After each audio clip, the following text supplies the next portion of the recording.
itu adalah kamar daripada anak ibu kos yang pertama tadi yang telah meninggal.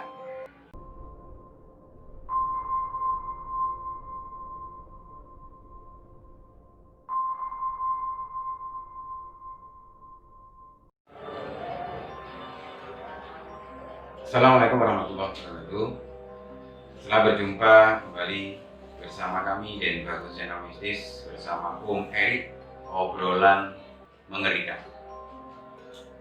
Dari cerita sebelumnya beberapa hari yang lalu,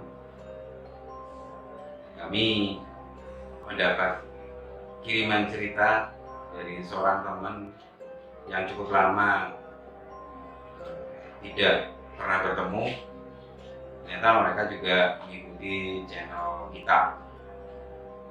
Sebut saja namanya Fandi. Kisah ini ketika dia masih berada di Lumajang. Posisi mereka sekarang berada di Surabaya. Langsung saja kepada pokok cerita.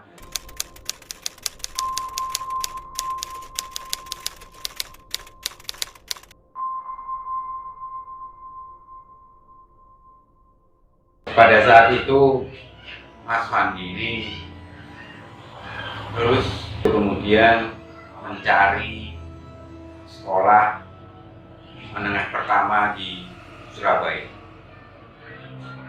Karena posisi di Lumajang ini mungkin si orang tua Mas Fandi ingin Mas Fandi ini lebih berkembang. Untuk itu dia sekolahkan di kota. Pada mulanya kemudian Mas Fandi ini bersama kedua orang tuanya mendapatkan sekolah di Surabaya. Sebut saja namanya salah satu sekolah di Surabaya. Nah, sempat dia 2 hari di Surabaya karena yang pertama untuk mengurusi kepindahan dia masuk di sebuah sekolah menengah pertama di Surabaya. Dia menginap di sebuah homestay. Kalau dulu mungkin hotel kelas mawar gitu bersama kedua orang tuanya. Setelah mengurus sekolahnya, baru kemudian dia mencari tempat kos yang dekat dengan sekolah, jaraknya lebih dekat dengan sekolah yang dia tuju. Dan akhirnya dia dapat kos-kosan, rumah kos kurang lebih jaraknya sekitar 10 menit dari lokasi sekolah karena ditempuh dengan sepeda pancal pun sampai. Nah, setelah orang tua itu menyarankan memasrahkan Mas Fandi, menitipkan Mas Fandi kepada ibu kos, kemudian kedua orang tuanya ini balik ke Lumajang. Nah, Mas Fandi akhirnya sendirian di rumah kos tersebut bersama ibu kos dan anaknya. Ibu kos ini adalah seorang janda dengan 2 anak sebetulnya, tetapi anak yang pertama telah meninggal sekitar 3 hari yang lalu, SMA. Entah Mas Fandi tidak berbicara atau bercerita kepada kami kecelakaannya diakibatkan apa. Tapi yang jelas Mas Fandi bercerita bahwa ibu kosnya dia ini punya 2 orang anak. Yang pertama sudah meninggal dan yang satu umur 3 tahun. Diawali sebuah kisah dari Mas Fandi. Saya awali sebuah kisah yang tadi. Mulailah Mas Fandi ini menempati rumah kos itu untuk kemudian bersekolah di sebuah SMP di Surabaya.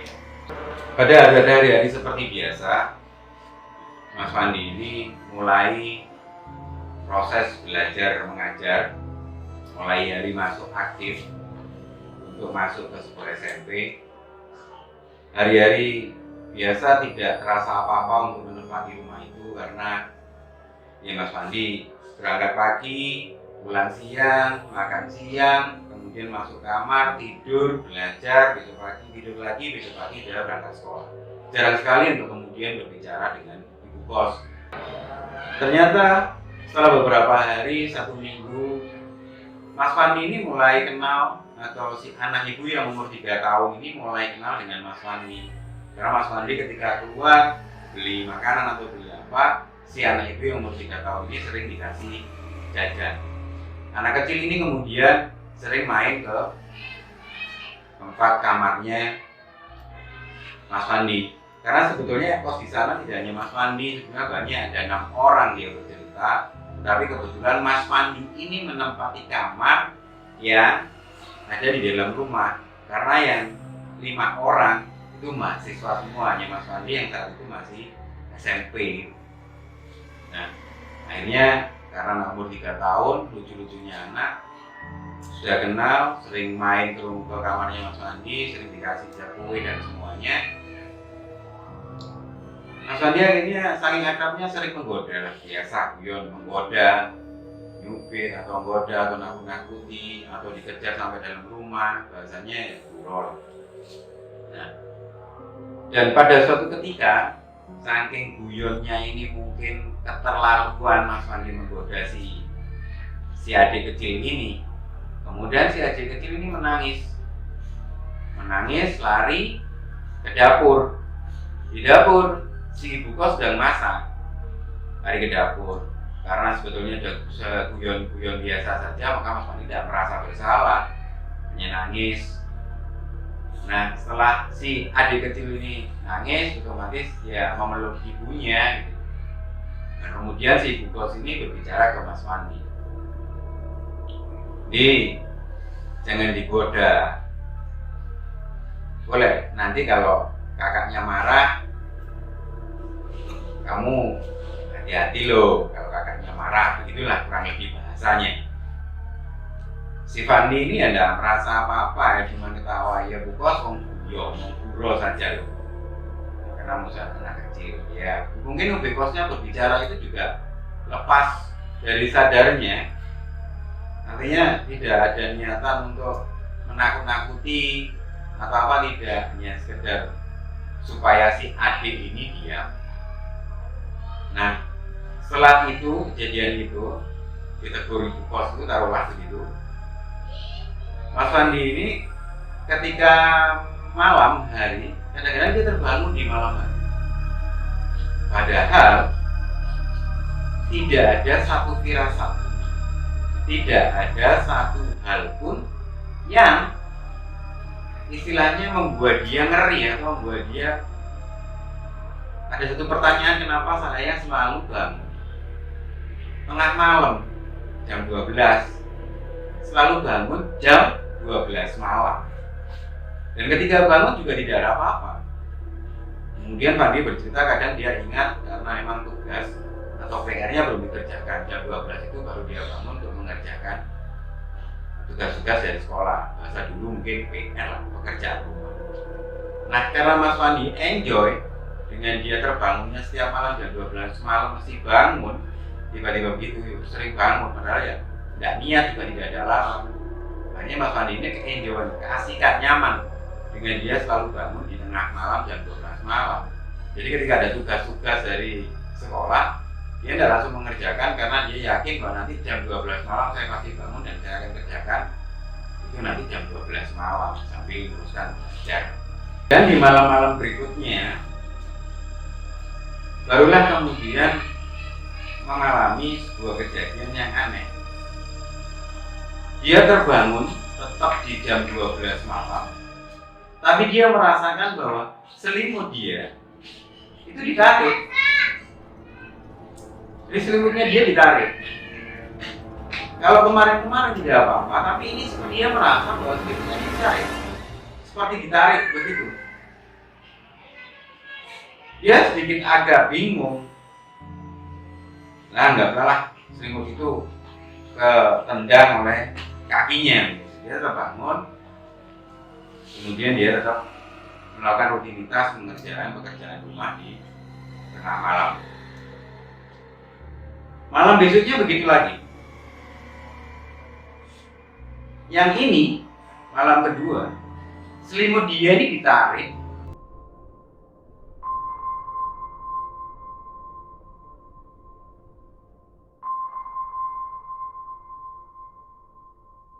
dan dia merasa tidak nendang selimut.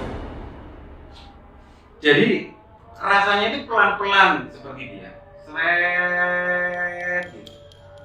Itu pun dia terbangun lagi tengah malam. Sempat dia bercerita akhirnya di sore besoknya, di sore hari setelah lepas dia pulang sekolah di sore hari, dia sempat nelpon ke orang tuanya bercerita tentang kejadian yang dialami. Si ibu hanya bilang jangan lupa sholat, makanya sebelum tidur berdoa dulu. Ya pesan-pesan secara umum sebagai orang tua yang jauh dari anaknya karena merantau untuk menempuh pendidikan lanjut. Nah, di malam berikutnya begitu lagi. Jadi seakan selimut itu ditarik. Padahal dia cerita ini padahal dia tidak memakai selimut malam itu. Tapi anehnya, kenapa setelah dia bangun di tengah malam dia pakai selimut? Ini kan aneh. Itu loh, saya sengaja tidak pakai selimut. Tapi kenapa di hari-hari berikutnya ketika dia terbangun, kok dia pakai selimut? Dan itu ditarik. Mulai dari sana ada perasaan yang agak ada pertanyaan dari Pandi. Apa kamar atau bagaimana? Nah, dia mulai tidak berani, tapi dia bertanya kepada ibu kos, dia tidak berani. Dia mulai agak sedikit takut untuk menempati kamarnya dia itu. Kegiatan sehari-harinya dia sama saja, tetap ngobrol sama yang adik kecil tadi. Setelah hari-hari berikutnya hampir setiap malam seperti itu terus kejadian. Kadang tempat pensilnya dia yang jatuh dari atas meja belajarnya dia, baru dia terbangun. Kadang ada hal-hal atau benda-benda, buku jatuh, baru dia terbangun. Dia udah mulai terasa takut lebih takut lagi tuh menempati kamar itu. Tapi harus bagaimana lagi, karena ya baru saja dia menempati itu belum ada 3 bulan. Padahal dia kos di sana itu selama 1 tahun. Kontraknya dia dengan ibu kos 1 tahun. Nah, karena Pandi ini berpikirnya daripada saya pindah dari sana, kemudian si orang tua harus mengeluarkan duit lagi untuk cari kamar kos, dia berpikir saya mau nggak mau harus saya tempati kamar kos itu sampai kontrak kos itu yang telah terbayar itu habis. Kemudian di malam berikutnya yang dia bercerita ke saya ini, di malam berikutnya dia benar-benar dibangunkan, tidak lagi dengan suara, tidak lagi dengan benda-benda jatuh, tidak lagi dengan selimut yang ditarik, tapi dia benar-benar dibangunkan oleh seseorang.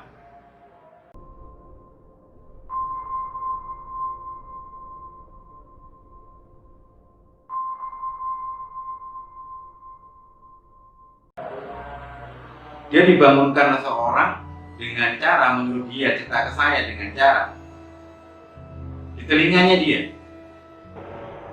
Pan, bangun. Pan, bangun.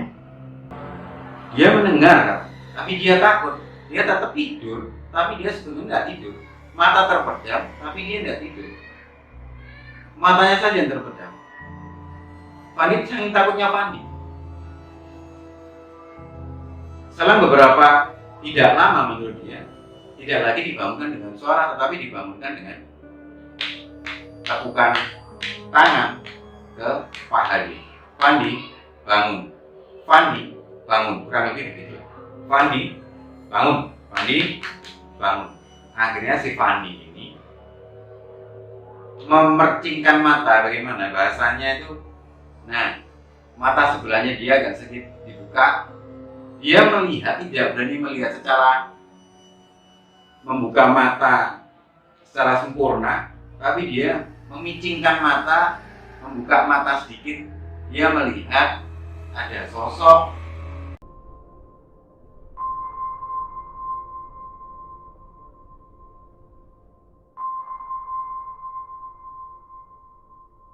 seorang anak laki-laki tingginya lebih tinggi dari dia, posisinya pas di sebelah meja belajar dia dengan pegang kursi seperti ini. Tapi posisinya berdiri ya, posisinya dipegang. Tapi dia posisi dalam posisi berdiri, tidak duduk seperti saya. Dia berdiri. Dan orang itu, si anak laki-laki itu memandang Fandi tidak dengan pandangan marah, tidak dengan pandangan kesal, tidak pandangan seram menurut Fandi, dengan pandangan seakan memberi pesan menurut Fandi. Akhirnya Fandi tidak berani bangun. Setelah beberapa kemudian, tetap di dalam hati Fandi penasaran karena takut. Otomatis orang takut ini punya penasaran lagi. Dipicingkan lagi dia, matanya dia dibuka lagi. Dan seorang anak laki-laki, sosok seorang laki-laki itu yang di kamar kosnya si Fandi tadi, yang berdiri di depan almari meja belajarnya dia, yang berkepegangan di pada kursi belajarnya dia, sudah tidak ada. Mungkin Fandi ini akan punya pertanyaan, siapa?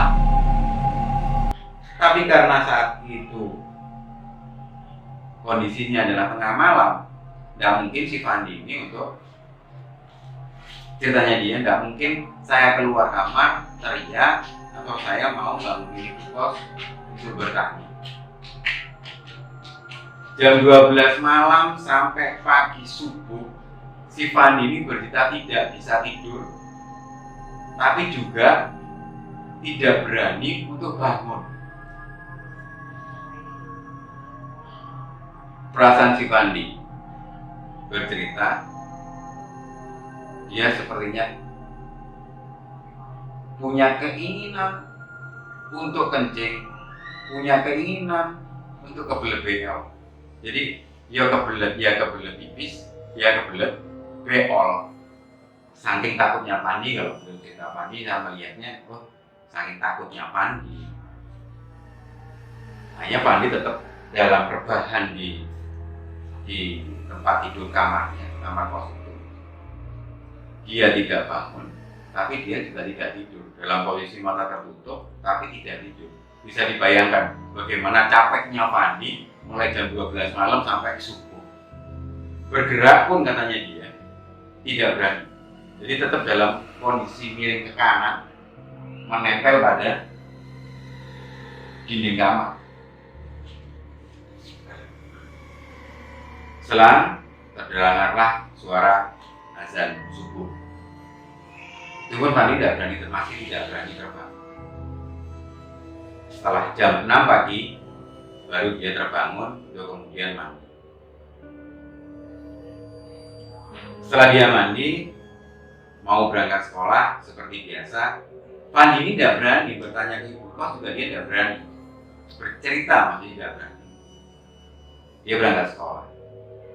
Di sekolah pun dia terus bertanya-tanya, siapa ya nanti malam? Apa ada anak kos baru tapi kok tahu nama saya? Kalau anak kos, mas kos yang di depan, kenapa bisa masuk kamar saya? Nah akhirnya pada saat makan siang, dia setelah pulang sekolah, kebetulan ibu kos itu makan juga, satu di dalam di meja makan, dia makan juga. Barulah si Fandi ini bertanya, Bu, tadi malam ada orang masuk kamar saya. Kok bisa ya Bu? Apa ada yang punya kunci serep kamar saya? Ibu kos bilang, ya enggak ada Le. Semua kamar ini kuncinya satu-satu, serepnya di saya semua. Jadi duplikat kuncinya di bukan ibu kos. Semua satu-satu. Ini enggak ada yang punya kunci kamar lain. Kenapa Le? Tanya ibu kos. Bu, ada seorang anak laki-laki tinggi kurang lebih sekian, Fandi, rambutnya begini, posisinya begini. Barulah kemudian ibu kos itu dia bercerita.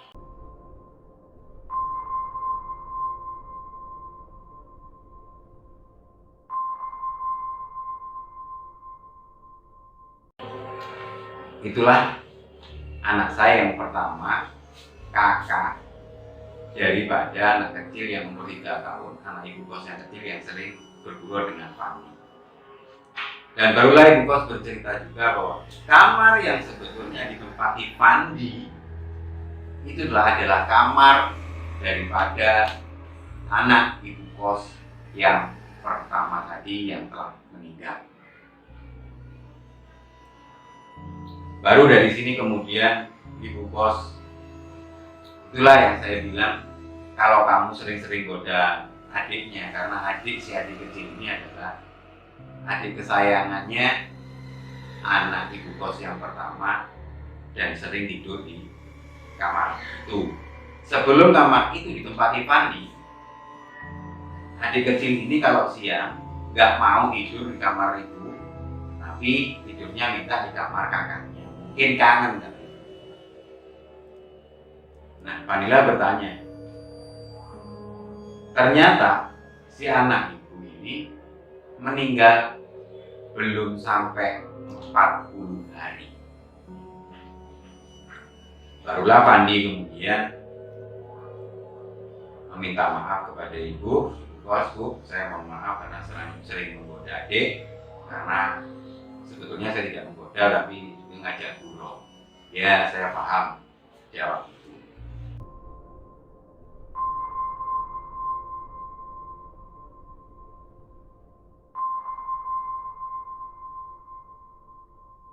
Seperti saya Budiman, bahwa sekali lagi dimanapun kita berada, dalam kegiatan apapun kita,